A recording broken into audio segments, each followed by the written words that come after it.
Hey, it's Melissa Thompson with Crye-Leike Realtors and your Key to Memphis team. And today I just wanted to talk to you a little bit more about the Zillow Zestimate, what that really means. So stay tuned, we'll be right back.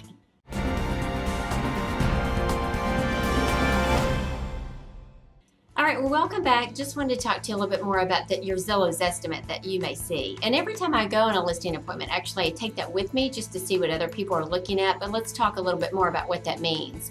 So if you're in a cookie cutter neighborhood and everything's kind of the same, it may be pretty accurate. But actually in our Memphis market, we're kind of all over the place. So, you never know. We don't have so much cookie cutter, houses like that you see in different parts of the nation. So what this estimate does not take into consideration is if you made improvements and what updates. I don't mean like painting, interior, different things like that. But if you've done the kitchen, if you've done the bath, if you've added a pool, if you added on different things like that, they don't know all of that. So their algorithms are just off.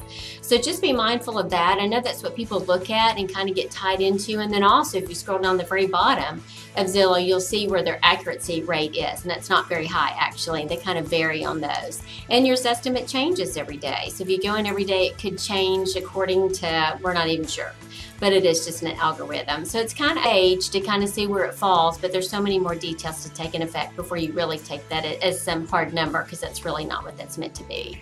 So anyways, if you want an accurate estimate of your home, I'd love to come out and talk to you about that. Take a look at it, see what you've done, and bring, current market inventory and different things that have happened in your area so we can narrow that down for you. So anyways, just happy to help. If you have any other questions about that, just reach out and let me know. The number is 901-729-9526. Thanks so much. Have a great day.